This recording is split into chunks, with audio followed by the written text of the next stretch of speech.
2013 पासून महा-TETचे आयोजन करण्यात येत आहे आणि आता येणारी जी TET आहे ती आपली 21 जून रोजी होणार आहे. तर पहा, याचा फॉर्म तुम्ही फक्त ऑनलाईन भरू शकता. या ठिकाणी पहा, तुम्हाला ऑनलाईन आवेदनपत्र भरण्याची तारीख आहे 27 मार्च ते 16 एप्रिल. तर या कालावधीमध्ये तुम्ही ऑनलाईन पद्धतीने आपले काय भरू शकता, फॉर्म भरू शकता. त्याची नंतर तुम्हाला जे हॉल तिकीट आहे त्याची प्रिंट्स तुम्हाला उपलब्ध होणार आहे 9 जूनपासून 21 जूनपर्यंत तुम्ही ती प्रिंट्स घेऊ शकता. पेपर 1चा कालावधी आहे 21 जून रोजी सकाळी 10:30 ते 1.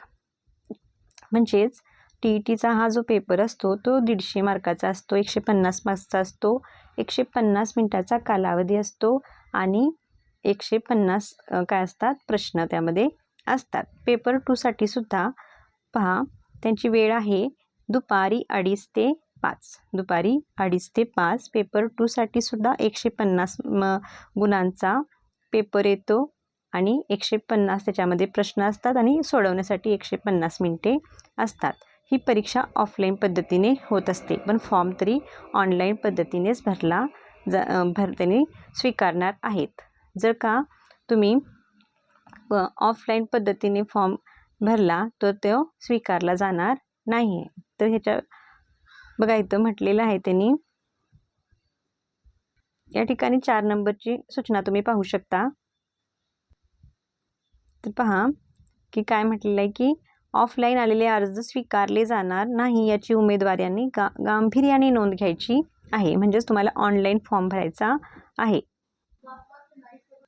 महाराष्ट्र राज्य परीक्षा परिषदेच्या म्हणजे महा-TET इन या संकेतस्थळावर ही सर्व माहिती तुम्हाला मिळणार आहे. पहा, तुम्ही गुगलला जाऊन महा-TET इन जर तुम्ही सर्च केला तर या ठिकाणी तुम्हाला हे सर्व निवेदनपत्र, प्रसिद्धीपत्रक तुम्हाला भेटणार आहे. तर पहा, तर 27 मार्चपासून त्यांनी फॉर्म भरून घेणार आहेत 16 एप्रिलपर्यंत. यासाठी तुम्ही ऑनलाईन काय करा, अर्ज करा. आणखीन माहिती, तर तुम्हाला माध्यम वगैरे कोणतं घेऊ असा वगैरे शंका येत असतील तर माध्यमसुद्धा कोणतं निवडायचं मी आता पुढे सांगणार आहे. या ठिकाणी गुगलला तुम्ही महा-TET इनला गेल्यानंतर अशा प्रकारचं तिथं पेज ओपन होतं. तर तुम्ही या ठिकाणी पहा, महत्त्वाच्या सूचना जर तुम्ही इथं क्लिक केला तर तुम्हाला तिथं त्या ठिकाणी तुम्ही माध्यम कोणते निवडल्यानंतर कोणत्या प्रकार म्हणजे पेपर 1 येणार, पेपर 1मध्ये भाषा 1 कोणती, भाषा 2 कोणती हे कळणार आहे. तर समजा तुम्ही माध्यम मराठी निवडलं.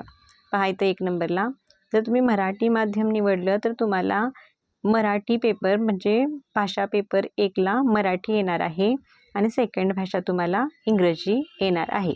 बाकीचे जे विषय आहेत बालमानसशास्त्र, परिसर अभ्यास आणि आपलं गणित व परिसर अभ्यास तर पेपर 1साठी असतो बघा. तर हे मराठी व इंग्रजी ह्या दोन्ही विषयामध्ये येणार आहेत. आणि जर का तुम्ही इंग्रजी माध्यम निवडलं तर तुम्हाला भाषा 1साठी इंग्रजी येणार आहे आणि सेकंड भाषा तुम्हाला मराठी येणार आहे. आणि बाकीचे जे 3 विषय असतात ते मराठी इंग्रजी अशा दोन्ही विषयामध्ये येणार आहेत. त्यानंतर पहा, जर तुम्ही उर्दू माध्यम घेतलं तर पहिलेच म्हणजे भाषा 1 आहे 1 ते 30 ती उर्दू विषयाची येणार आहे. त्यानंतर तुम्ही मराठी किंवा इंग्रजी भाषा सेकंड निवडू शकता. बाकी तुम्हाला 3 विषय जे आहेत ते उर्दू इंग्रजीमध्ये येणार आहेत. आणि जर का तुम्ही भाषा म्हणजे माध्यम हिंदी निवडला तर माध्यम हिंदी ज्यांनी निवडले त्यांचं पहिले जे 1 ते 30 प्रश्न आहेत ते भाषा 1साठी हिंदीचे येणार आहेत आणि दुसरा जो भाषा 2 असतो तो इंग्रजी किंवा मराठी तुम्ही तिथं निवडू शकता. बाकी सर्व जे विषय आहेत 3 ते मराठी इंग्रजीमध्ये येणार आहे. असंच पूर्ण पहा, हे तुम्ही जे माध्यम निवडाल ते प्रश्न तुम्हाला 1 ते 30 मध्ये असणार आहेत आणि बाकी सर्व मराठी इंग्रजी म्हणजे हे बाकी विषय असणार आहेत.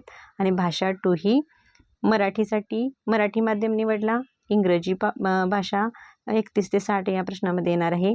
इंग्रजी माध्यम निवडला तर इंग्रजी 1 ते 30 येणार आहे आणि मराठी 31 ते 60 येणार आहे.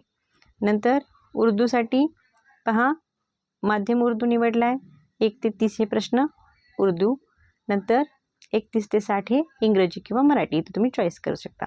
बाकी सर्व विषय इथं मराठी इंग्रजी हेच येणार आहेत. फक्त उर्दू माध्यमवाल्यांना एवढं काय होणार आहे की उर्दू आणि उर्दू इंग्रजीमध्ये ते बालमानसशास्त्र वगैरे याच्यामध्ये येणार आहे. तर पेपर 2चं पण पाहूया. पहा, जर माध्यम मराठी निवडला तर सांगितलं ना 1 ते 30 याच्यासाठी भाषा 1 येणार आहे मराठी आणि भाषा 2 येणार आहे 31 ते 60 इंग्रजी. नंतर बालमानसशास्त्र व अध्यापनशास्त्र, गणित व विज्ञान आणि सामाजिक शास्त्रे हे विषय तुमचे मराठी इंग्रजीमध्ये येणार आहेत. ॲज इट इज जसं मी वर सांगितलं तसं.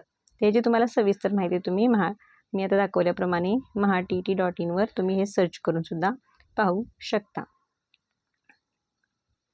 जर तुम्ही अभ्यासाला सुरुवात करत असाल किंवा केलेला असाल तर तुम्हाला पहिला ज्या प्रिव्हियस इयर क्वेश्चन पेपर झालेले आहेत 2013 पासून त्या तुम्ही सोडवणे अत्यंत आवश्यक आहे.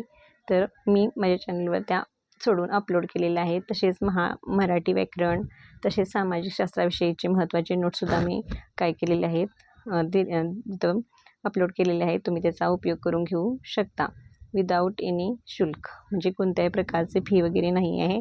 मी फक्त ते तुमच्यासाठी अपलोड केलेले आहेत. तुम्ही त्याचा उपयोग करून घ्या आणि लागले तर तुम्हाला काही कमेंट करा. तुम्हाला कोणत्या विषयी जर माहिती हवी असेल किंवा कोणत्या विषयाचं गायडन्स हवा असेल तर नक्की कमेंट करा. All the best. थँक्यू.